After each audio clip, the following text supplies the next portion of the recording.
pour cette journée qu'il nous a donnée et pour sa parole qui réchauffe notre cœur. Te disons merci, Seigneur, comme tu nous as dit ce matin, de ce que dans les lieux célestes, tu as décidé d'établir des anciens pour l'Église de cette dernière génération. Nous te disons merci de ce que tu prépares les cœurs et que tu destines les âmes à connaître, à avoir la révélation de ton Fils bien-aimé, à avoir la révélation de son amour infini. Et tu veux nous délivrer de la rébellion, de l'infidélité, pour que nous ayons un cœur totalement fidèle et totalement attaché à toi. Seigneur, te disons merci. Merci de disposer nos cœurs à entendre les paroles de ta bouche. Merci de disposer nos cœurs à nous laisser guérir par cette parole qui sauve, cette parole qui libère et qui donne la vie. Au nom de Jésus. Amen. Ce matin, nous allons rapidement partager ces passages tirés du psaume de l'Apocalypse, le premier chapitre de l'Apocalypse, au verset 5, qui dit ceci: « Et de la part de Jésus-Christ, le témoin fidèle, le premier-né des morts et le prince des rois de la terre, à celui qui nous aime, qui nous a délivrés de nos péchés par son sang, et qui a fait de nous un royaume, des sacrificateurs pour Dieu son Père. À lui soit la gloire et la puissance au siècle des siècles. Amen. » Alors, nous allons reprendre ce passage dans son contexte où, à partir du premier verset jusqu'au verset 8, nous lisons toujours dans Apocalypse 1er, révélation de Jésus-Christ, Jésus Messie, que Dieu lui a donné pour montrer à ses serviteurs les choses qui doivent arriver bientôt, et qu'il a fait connaître par l'envoi de son ange à son serviteur Jean, lequel a attesté la parole de Dieu et le témoignage de Jésus-Christ, Messie, tout ce qu'il a vu. Heureux celui qui lit et ceux qui entendent les paroles de la prophétie et qui gardent les choses qui y sont écrites, car le temps est proche. Jean aux 7 églises qui sont en Asie, que la grâce et la paix vous soient données de la part de celui qui est, qui était et qui vient, et de la part de cet esprit qui sont devant son trône, et de la part de Jésus-Christ, le témoin fidèle, le premier-né d'entre les morts et le prince des rois de la terre, à celui qui nous aime, qui nous a délivrés de nos péchés par son sang, et qui a fait de nous un royaume, des sacrificateurs pour son Père. À lui soit la gloire et la puissance au siècle des siècles. Amen. Voici, il vient avec les nuées, et tout œil le verra, même ceux qui l'ont percé, et toutes les tribus de la terre se lamenteront à cause de lui. Oui. Amen. Je suis l'alpha et l'oméga, dit le Seigneur Dieu, celui qui est, qui était et qui vient, le Tout-Puissant. Amen. Dans ce passage, nous voyons que Jésus lui-même, c'est lui qui s'est révélé à son serviteur Jean par l'envoi de son ange, pour qu'il lui montre, n'est-ce pas, pour qu'il lui fasse connaître, qu'il lui montre les choses qui doivent arriver bientôt. N'est-ce pas? Il va lui montrer les choses qui doivent arriver bientôt. Et Jean atteste comme témoin, il atteste, n'est-ce pas, cette parole, n'est-ce pas, ce témoignage de Dieu. Et il nous dit, à nous, à qui cette parole a été destinée. Il dit, nous devons lire cette parole, ou entendre cette parole, Mais non seulement nous contenter de lire et d'entendre, mais de garder les choses qui sont écrites dans cette parole. Alléluia. Et il adresse cette parole aux 7 églises, n'est-ce pas, qui étaient en Asie. Et on peut dire également que cette même parole est parvenue jusqu'à nous. Cette parole-là nous est adressée à nous, n'est-ce pas, de la part de celui qui s'était révélé dans le buisson ardent à Moïse, qui dit que je suis. Il dit celui qui est, n'est-ce pas, qui était et qui vient. Il n'a pas dit qui sera. Donc, et qui vient, n'est-ce pas, et qui est et de la part également de cet esprit qui sont devant son trône, et de la part de Jésus-Christ, le témoin fidèle. Nous connaissons ce passage dans 1 Jean 5, qui dit qu'il y en a 3 qui rendent témoignage dans le ciel, le Père, l'Esprit et la parole. N'est-ce pas? Il y en a 3 également qui rendent témoignage sur la terre, l'Esprit, l'eau et le sang. Donc, Dieu, dans sa plénitude, cette parole-là nous est adressée en son nom. Mais il est fait mention au verset 5 que Jean dit à celui qui nous aime. Il nous révèle que Christ le Messie, qui est le témoin fidèle et qui montre les choses qui doivent arriver bientôt avant son retour, il nous rappelle, il fait un rappel que Jésus-Christ est celui qui nous aime. Que nous devons prendre conscience de la dimension et de la portée de l'amour de Dieu qui nous a été manifesté au travers de Jésus-Christ. Il dit, à celui qui nous aime, à lui soit la gloire, la puissance au siècle des siècles.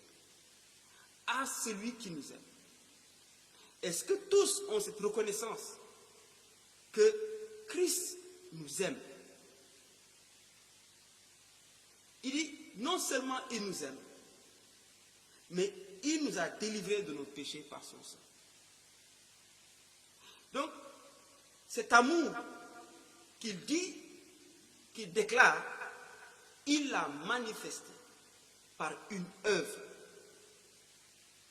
Il ne se contente pas seulement de déclarer son amour, mais il manifeste cet amour par des actes qu'il pose. En témoignage, ce qui témoigne de son amour, n'est-ce pas? Nous allons le lire dans Jean 15. Regardons le témoignage qu'il fait. Il dit ceci, Jean 15, nous lisons à partir du verset 12. C'est ici mon commandement. Aimez-vous les uns les autres comme je vous ai aimés. Jésus déclare qu'il nous aime. Il nous dit, comme je vous ai aimé, vous aussi aimez-vous les uns les autres. Donc, il ne s'agit pas ici que nous commencions à nous aimer chacun à sa manière. Mais il y a un modèle, il y a un exemple, qui n'est pas un modèle falsifié. Ce n'est pas un modèle qui a été créé de toutes parts, de toutes pièces. Mais il dit, comme je vous ai aimé.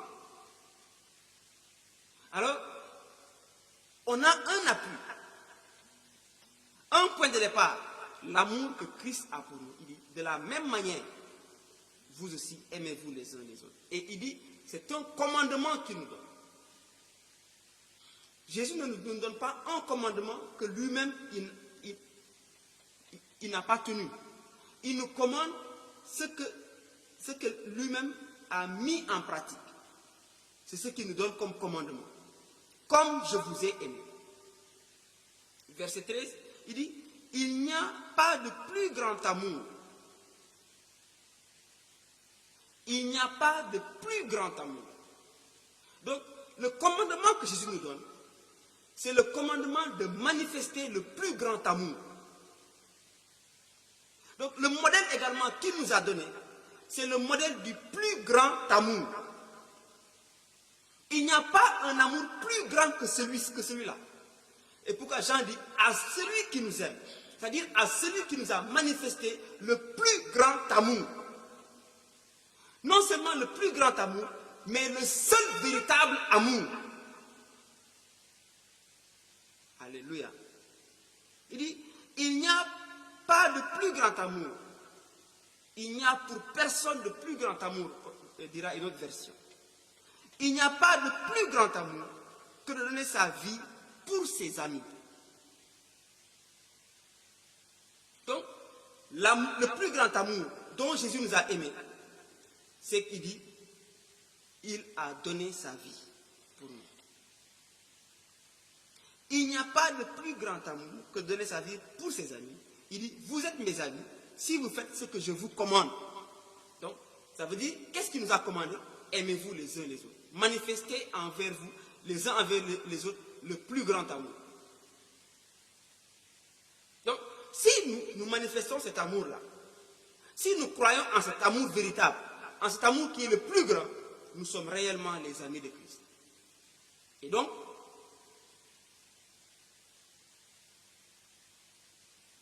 Christ dit que nous sommes ses amis. Et pour nous, ses amis, pour nous qu'il aime du plus grand amour, lui-même s'est décisé de sa vie, il a donné sa vie pour nous. Et maintenant, à notre tour, est-ce que nous, chacun doit donner sa vie pour son frère?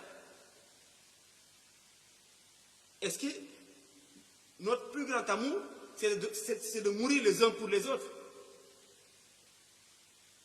Christ a donné sa vie pour ses amis. C'est-à-dire, pour celui pour qui je me lèverai pour dire, ah, je vais donner ma vie pour désirer. Il s'est trouvé que Jésus a déjà donné sa vie pour lui. Donc, moi, ce n'est pas la peine que je donne ma vie pour désirer. Parce que Jésus a déjà donné sa vie. Et Jésus est déjà suffisant. Donc, comment moi, je peux aimer désirer? Ou aimer Penda? Ou aimer Sorna? Ou aimer Pape? Ou Abdoulaye? Comment est-ce que je peux manifester le plus grand amour à celui-là pour qu'il devienne un ami de Christ? C'est-à-dire que moi-même, je dois accepter et recevoir l'amour que Christ m'a manifesté, croire en sa mort pour moi et révéler cela à celui que j'aime.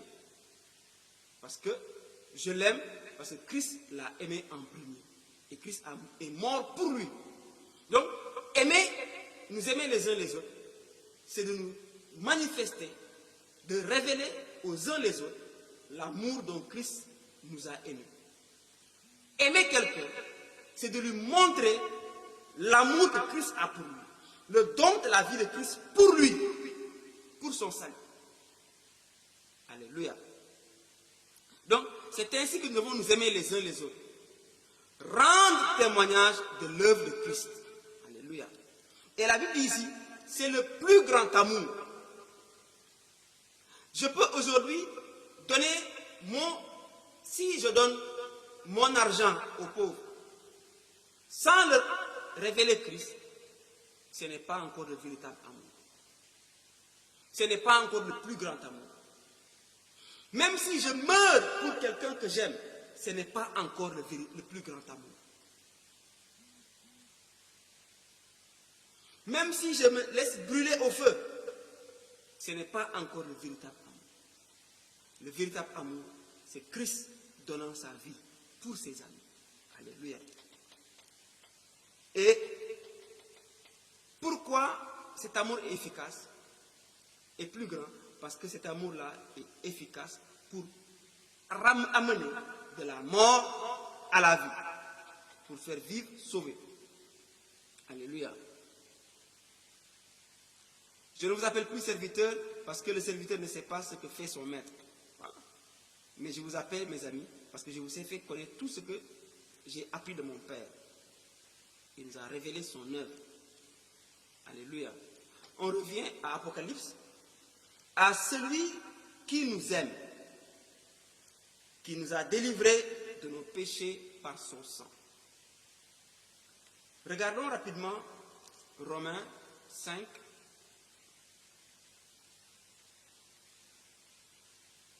Romains 5 nous apprend ceci.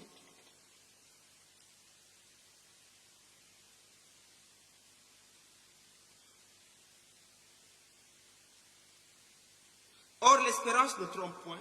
Je lis à partir du verset 5. Parce que l'amour de Dieu est répandu dans nos cœurs par le Saint-Esprit qui nous a été donné. Il répand dans nos cœurs son amour. Verset 6, car lorsque nous étions encore sans force, Christ au temps marqué est mort pour des impies. À peine mourrait-on pour un juste. Quelqu'un pourrait-il mourir pour un homme de bien? Mais Dieu prouve son amour, en ce que lorsque nous étions encore des pécheurs, Christ est mort pour nous. Apocalypse nous dit, qui nous a délivrés de nos péchés par son sang. Donc le sang évoque ici le don de sa vie, sa mort sur la croix. Il est mort pour les pécheurs. Ça veut dire quoi? Il nous a aimés alors que nous étions des pécheurs. Alors que nous étions ennemis. Alors que nous étions des impies. Christ nous a aimés. Et son amour a été tellement efficace qu'il a effacé par son sang ce qui nous rendait ennemis de Dieu, pour que nous devenions maintenant ses amis, que nous soyons réconciliés avec lui par le sang qu'il a versé. Voilà jusqu'à quel point Christ nous a aimés. Il nous a aimés jusqu'à mourir pour nous qui étions des pécheurs, des rebelles. Et il a fait de nous maintenant des amis, des serviteurs, des amis, réconciliés avec Dieu le Père. C'est pourquoi Jean dit, à celui qui nous a aimés. Est-ce que tu réalises la dimension de la grandeur de cet amour que Christ a pour toi? Il a donné sa vie pour toi. Alléluia. 2 Corinthiens, nous lisons. 2 Corinthiens 5, nous lisons à partir du verset 14. Car l'amour de Christ, l'amour du Messie, nous presse. Paul dit que l'amour de Christ, il est pressé par l'amour de Christ. L'amour de Christ le cerne. L'amour de Christ l'embarrasse. Christ nous embarrasse par son amour. C'est-à-dire qu'on ne peut pas rester indifférent à cet amour. On ne peut pas rester indifférent à cet amour. L'amour de Christ nous presse. Parce que nous estimons que si un seul est mort pour tous, à cause de cet amour-là, il est mort pour tous, lui seul. Nous allons revenir sur cet aspect de un seul. Un seul est mort pour tous. Tous donc sont morts. Et qu'il est mort pour tous. Pourquoi est-ce qu'il est mort pour tous? Pourquoi est-ce qu'il nous aime? Est-ce qu'il nous a aimés au point de mourir pour nous? Le verset 15 dit, et qu'il est mort pour tous, il est mort pour toi, pour moi, afin que ceux qui vivent ne vivent plus pour eux-mêmes. C'est-à-dire que ta vie ne t'appartient plus à toi. Paul dit que cet amour-là le presse. Il ne peut pas ignorer cet amour. Tu ne peux pas ignorer l'œuvre que Christ a accomplie.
nous reprenons.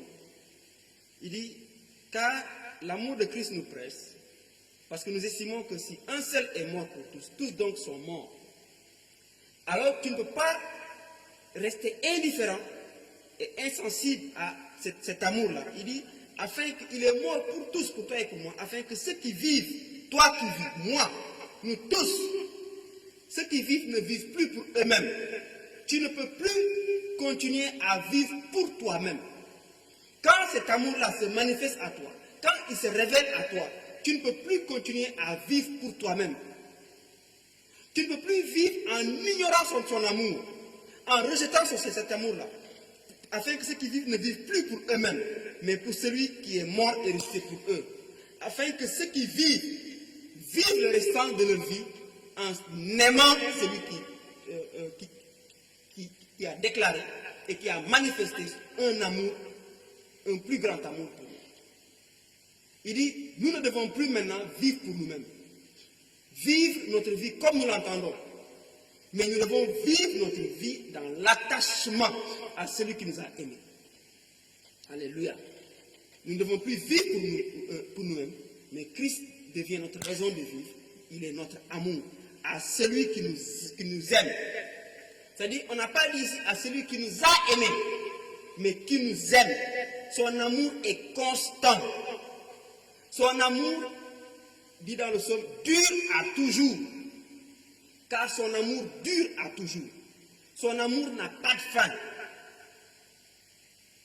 Et qui nous a délivrés de nos péchés par son sang.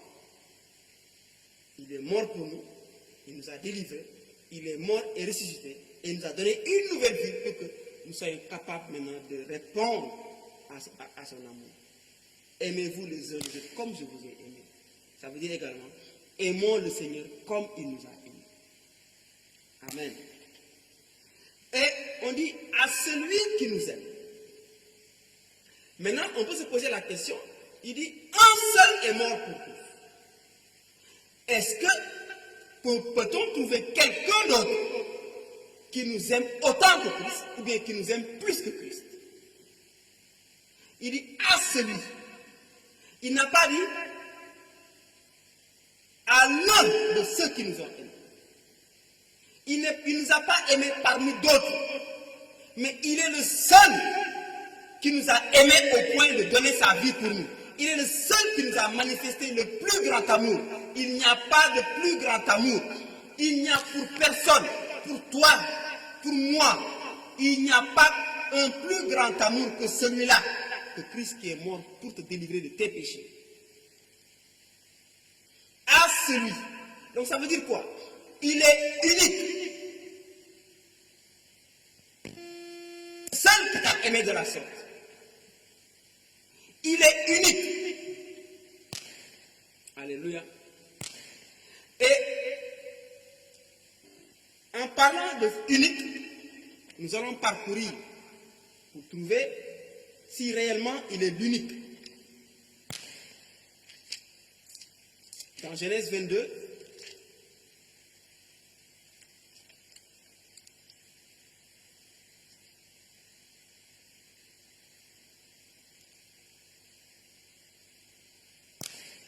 dans Genèse 22, nous lisons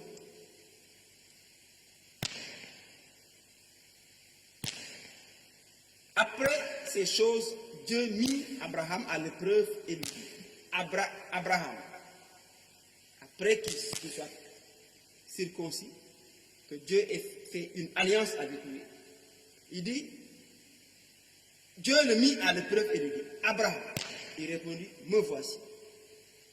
Dieu dit, prends ton fils, ton unique, celui que tu aimes, Isaac. Prends ton fils, ton unique, celui que tu aimes.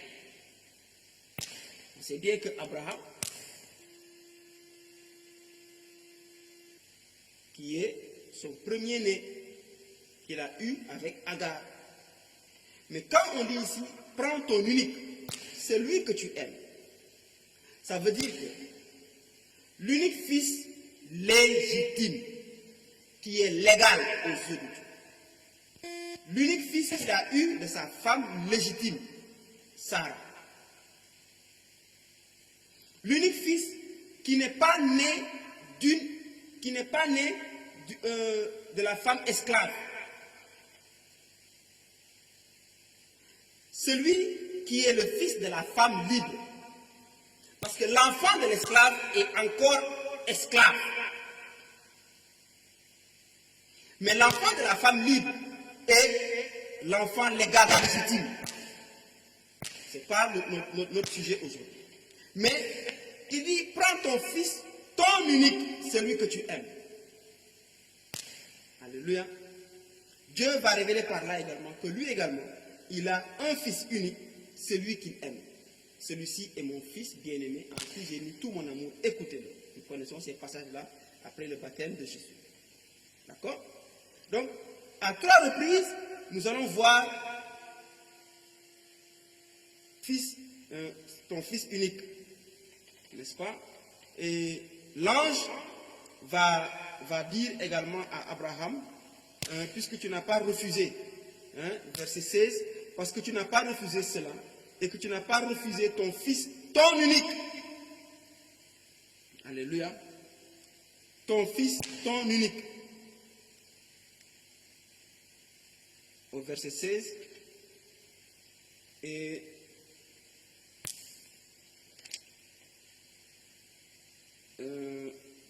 il parle de ça au verset 16 et il en parle également au verset 12.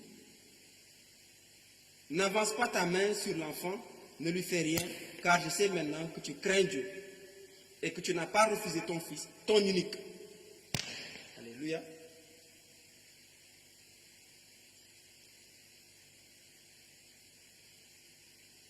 En hébreu, c'est Yaouhid, l'unique fils.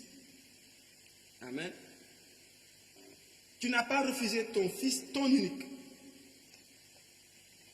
Alors, à celui qui nous aime, c'est-à-dire l'unique qui nous aime, Dieu va nous en parler également dans Jean. Nous allons prendre d'abord Jean 1. Nous sommes en train de voir l'unique qui nous a aimés et que Dieu nous a donné.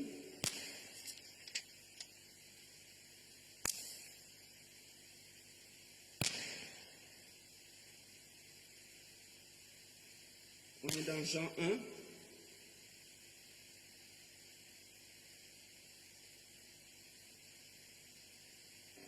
Jean 1, 18. Personne n'a jamais vu Dieu. Le Fils unique qui est dans le sein du Père est celui qui l'a fait connaître. Il dit, le Fils unique qui est dans le sein du Père est celui qui nous a fait connaître Dieu, que personne n'a jamais vu. Donc, Jean 3, 16, car Dieu a tant aimé le monde qu'il lui a donné son Fils unique, l'amour et le don. Dieu aime, il nous fait don de son Fils unique. Quiconque croit en lui ne périsse point, mais qu'il ait la vie éternelle. Qu'il vive, n'est-ce pas, pour l'éternité.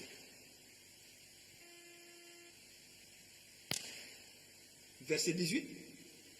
Celui qui croit en lui n'est point jugé, mais celui qui ne croit pas est déjà jugé, parce qu'il n'a pas cru au nom du Fils unique du Dieu.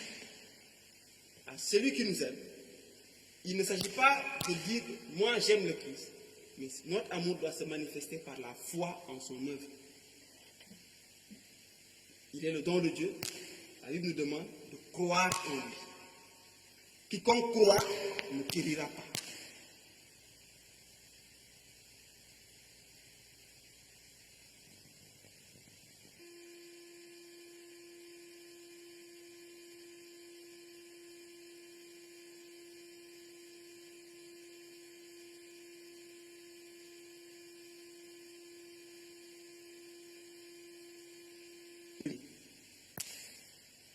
On aime et on s'attache à lui par la foi.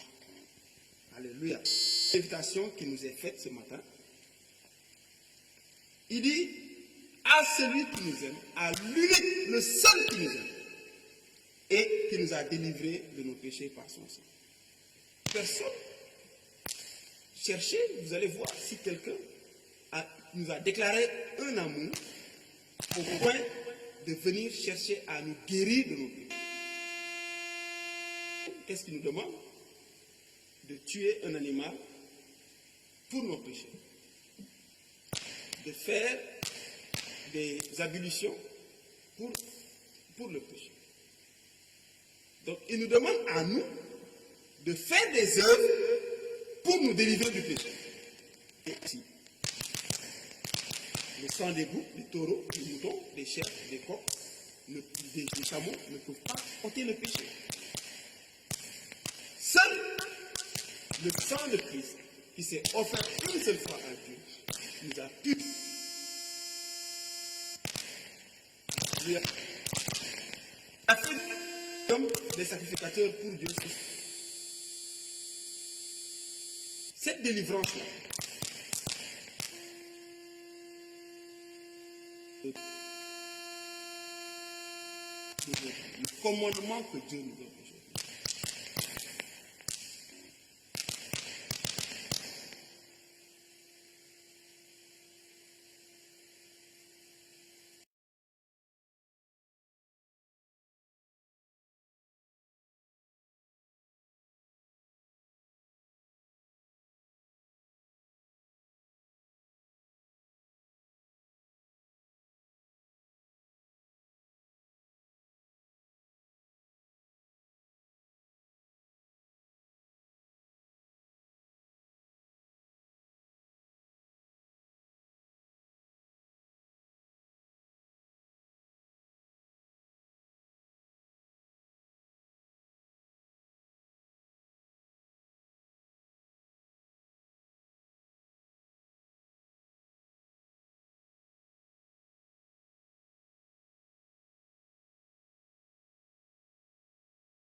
Le seul qui nous a délivrés, la Bible dit qu'il est le seul à avoir fait l'expiation,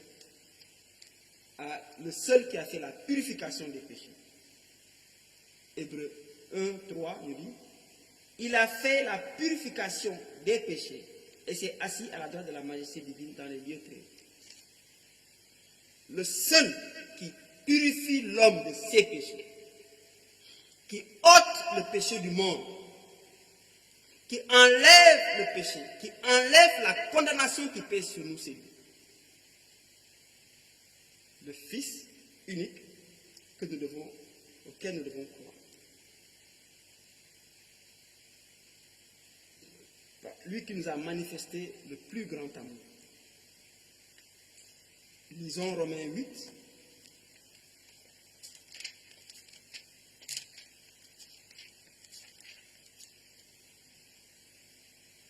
On est toujours en train de voir l'amour que Christ a déclaré aux hommes et qui nous a manifesté.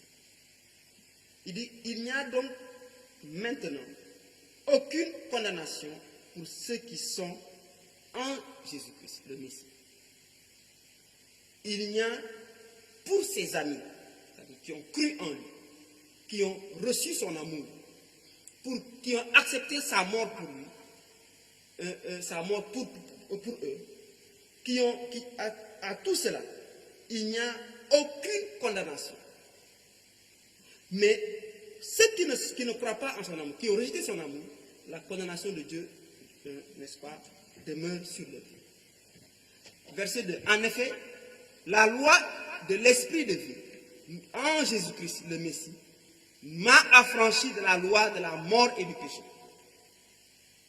Donc, celui qui n'est pas délivré de ses péchés est condamné.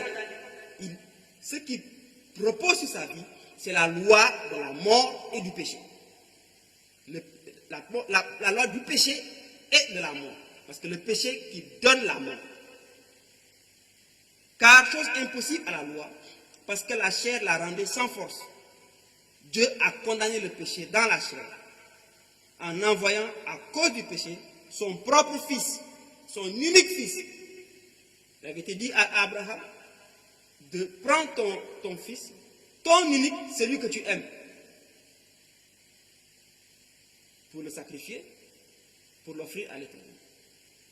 Mais l'Éternel, lui, en retour, il dit que aucun homme ne peut lui offrir un fils unique qui soit acceptable pour expier les péchés du monde entier. Il dit, il a condamné le péché en envoyant à cause du péché. Dieu a tant aimé le monde qu'il a donné, qu'il a envoyé son fils. Pourquoi? À cause du péché. Lorsque nous étions encore pécheurs, Christ est mort pour nous. Donc, à cause du péché, Christ s'est manifesté. C'est-à-dire que personne n'a aimé le pécheur d'un grand amour comme Christ nous a aimés. Donc, l'acceptation de l'amour de Christ, c'est la reconnaissance que nous sommes des pécheurs ayant besoin d'expiation. Celui qui accepte que Christ l'aime, il reconnaît qu'il est un pécheur. Paul dit, il est le premier, il n'est pas digne d'être appelé apôtre parce que lui, il est un pécheur. Il est le plus grand pécheur. Donc, celui qui reconnaît l'amour de Christ, reconnaît qu'il est pécheur. Parce que c'est à cause du péché, à cause de mon péché, à cause de ton péché, que Dieu a envoyé Christ. Que Dieu nous a aimés et nous a envoyés. Qui est venu à notre secours. Il a envoyé son propre fils, son fils unique, dans une chair semblable à celle du péché. Et cela a fait que la justice de la loi fut accomplie en nous, qui marchons non selon la chair, mais selon l'esprit. Alléluia. Voilà les implications de reconnaître l'amour dont Christ nous a aimés. Reconnaître que nous sommes des pécheurs et que nous avons besoin de lui. Et que c'est envers les pécheurs qu'il a manifesté son plus grand amour pour que nous puissions nous attacher à lui et croire en lui. Et par la foi en son œuvre, nous sommes délivrés, n'est-ce pas, de nos péchés par son sang. Alléluia. Romains 4, toujours dans le thème du sang qui fait l'expiation. Romains 4.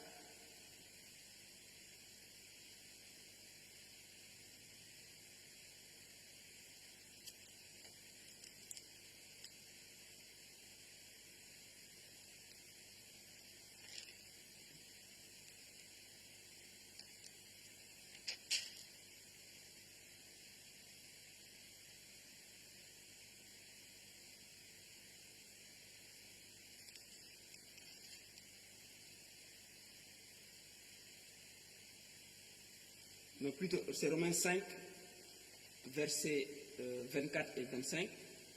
Romains 3, excusez-moi, Romains 3, 24 et 25. Et ils sont, je lis d'abord à partir du verset 22. Justice de Dieu par la foi en Jésus-Christ le Messie, pour tous ceux qui croient. Donc, qui croient, qui aiment. Donc, qui aiment et qui croient. Il n'y a point de distinction. Tous. Car tous ont péché et sont privés de la gloire de Dieu. Tous sont pécheurs. Et ils sont gratuitement justifiés par sa grâce, par le moyen de la rédemption qui est en Jésus-Christ le Messie. Un moyen de la rédemption. Maintenant, c'est lui que Dieu a destiné par son sang, par sa mort, et sa résurrection, à être pour ceux qui croiraient, qui croient toujours, la foi, victime propitiatoire, afin de montrer sa justice, parce qu'il avait laissé impunis les péchés commis auparavant au temps de sa patience. Alléluia. Donc, l'amour de Christ nous interpelle à croire. Son amour, dans son amour, il révèle que Dieu l'a envoyé comme don. Mais il a été un don en offrant sa vie sur la croix à cause des péchés. Donc, il est venu pour des pécheurs et la Bible dit que nous devons croire en lui et nous attacher à lui. Lui qui est l'unique, il n'y en a pas deux. Il est le seul. C'est le seul don que Dieu nous a, le seul don suprême. Il a payé la rançon de notre dette, n'est-ce pas? Il a versé son sang pour que nous soyons délivrés et que nous servions le Dieu vivant. Maintenant, il nous a délivrés par son sang et il a fait de nous la transformation. Il a fait de nous. Donc, nous changeons de condition. Nous changeons d'état. Notre état premier, c'était quoi? Des pécheurs condamnables, destinés à la mort. Il est mort et ressuscité pour nous. Il dit, nous qui vivons maintenant, nous qui sommes qui avons été renouvelés, nous qui sommes dans cette nouvelle condition-là, nous qui sommes maintenant, à qui il a manifesté son amour et qui nous appelle maintenant ses amis, il dit, il a fait de nous un royaume. Nous avons été mis à part. Un royaume de sanctifiés, de mis à part. Un royaume qui lui appartient à lui. Nous sommes le peuple qui s'est acquis. Un royaume qu'il a acquis, qui lui appartient, qu'il a racheté au prix de son sang. Un royaume de sacrificateurs. Un royaume de sacrificateurs pour Dieu son Père. D'accord? Il a fait de nous. Le sacrificateur, ça veut dire quoi? Nous sommes à son service. Nous sommes également à sa ressemblance. Il dit un royaume de sacrificateurs parce qu'il est lui-même le grand souverain sacrificateur. S'il fait de nous des sacrificateurs, c'est-à-dire il nous a amenés à sa ressemblance. Alléluia. Il a voulu que nous soyons semblables à lui. Dans la pureté, dans la sainteté et dans l'appartenance au Dieu vivant. À lui soit la gloire, à lui seul, la gloire, la puissance au siècle des siècles.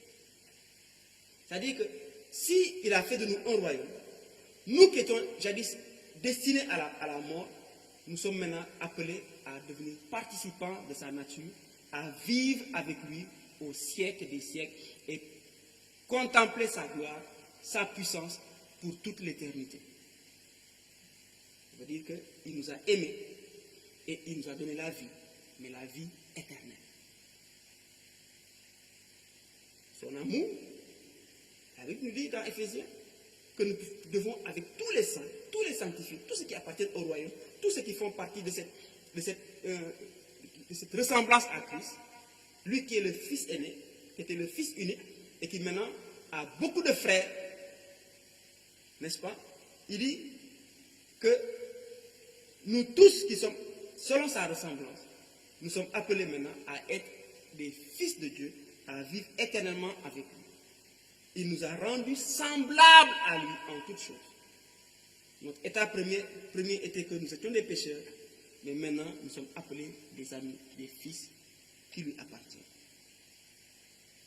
Nous sommes appelés à participer à cette nature divine.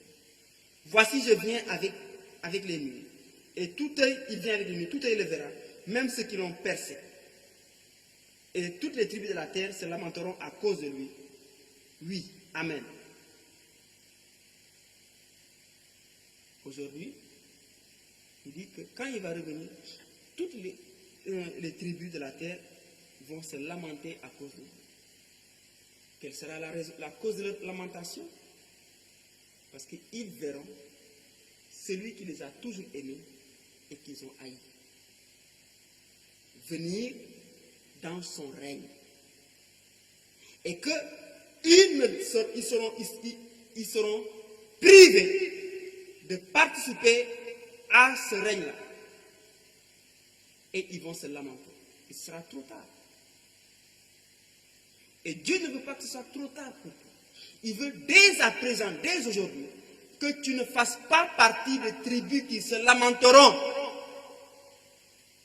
mais que tu fasses partie de ceux qui se réjouiront avec lui. Si nous souffrons avec lui, Si nous mourons avec lui nous vivrons. Si nous souffrons avec lui nous régnerons. Aimer Christ peut te causer des souffrances, le rejet des gens de ta tribu qui ne le reconnaissent pas. Veux-tu aujourd'hui faire la joie des membres de ta tribu qui rejettent Christ, qui renient Christ, pour que demain tu te lamentes? Ou bien veux-tu aujourd'hui souffrir le rejet de ta tribu, de ton peuple, de ta nation, et demain ne pas faire partie de ceux qui verseront des larmes amères et qui se lamenteront à cause de Jésus? À celui qui nous aime et qui ne veut pas que demain, à son retour, que tu te lamentes, que tu verses des larmes. Que préfères-tu? Cette lamentation des tribus aura lieu. Mais Dieu ne veut pas que tu en fasses partie. Dieu veut que tu fasses partie du royaume qu'il a établi.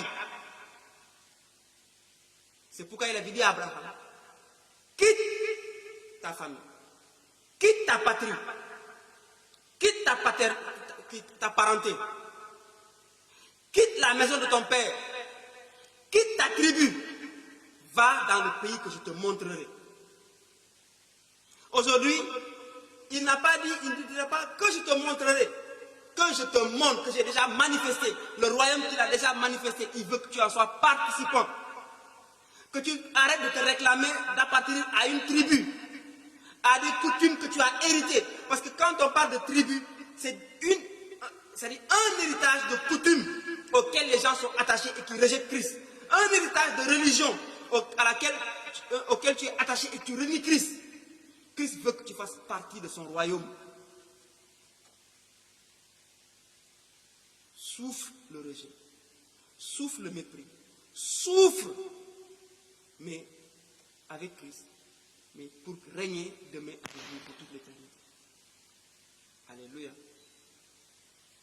La lamentation des tribus aura lieu, mais la réjouissance, la joie éternelle de ceux qui ont cru en Jésus, qui l'ont aimé, qui ont accepté son amour, qui l'ont reconnu comme étant le seul qui a versé son sang et qui les a délivrés de leurs péchés. Eux se réjouiront pour toute l'éternité. Voilà l'amour dont Christ nous a aimés, le plus grand amour. Et il dit, il n'y en a pas de plus grand que celui-là.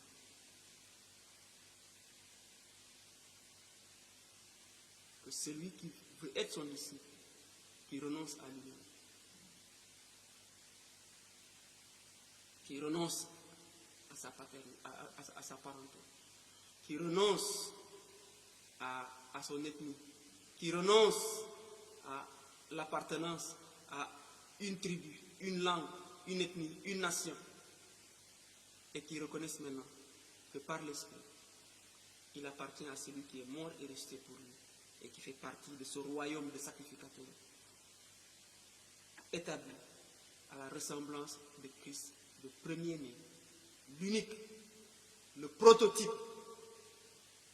Le prototype, nous avons déjà vu parler de ça ici, que quand le fils prodigue est revenu, il dit amenez la plus belle robe, proto, la plus belle, c'est-à-dire le modèle parfait, l'unique, pour revêtir tout ce qui était nu à cause du péché. Bénissons le Seigneur pour cet amour qu'il nous a manifesté et qui nous a revêtus de Christ, nous a rendus parfaits en lui, semblables en lui, par son sacrifice, le seul qu'il a agréé et qui est capable de nous délivrer pour que nous soyons héritiers de la vie éternelle. Père éternel, ce matin, nous voulons être reconnaissants pour le grand amour dont tu nous as manifesté en Jésus. Seigneur, à celui qui nous a aimés soit la gloire. Et nous voulons déclarer que nos vies lui appartiennent. Notre amour lui est consacré. Et nous lui sommes attachés par la foi. Seigneur, réveille ton peuple. réveille ton peuple à s'attacher au véritable amour. Parce que la Bible nous dit que quand l'iniquité va croître dans la génération où nous sommes, l'amour du plus grand nombre va se refroidir. Et Christ dit, lorsqu'il viendra, trouvera-t-il la foi sur la terre? Trouvera-t-il des hommes attachés à lui et qui l'aiment? Seigneur, nous voulons être cette génération qui s'attache au Seigneur, qui fait partie de ce royaume de sacrificateurs et qui t'appartient. Seigneur, ramène le cœur de tes fils vers toi. Ramène tes enfants vers toi. Attire-nous par ce puissant amour, parce que nous voulons découvrir avec tous les saints quelle est la largeur, la longueur, la hauteur, la profondeur, et connaître l'amour de Christ. Seigneur, nous ne voulons pas être ignorants de cet amour, et nous ne voulons plus vivre pour nous-mêmes, mais nous voulons vivre pour celui qui est mort et ressuscité pour nous. À lui soit la gloire dans l'Église qui lui appartient au siècle des siècles. Amen.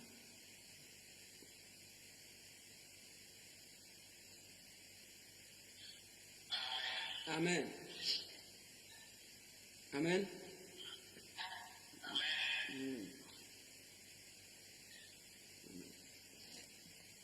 André, tu peux élever la voix et prier et recommander chacun d'entre nous.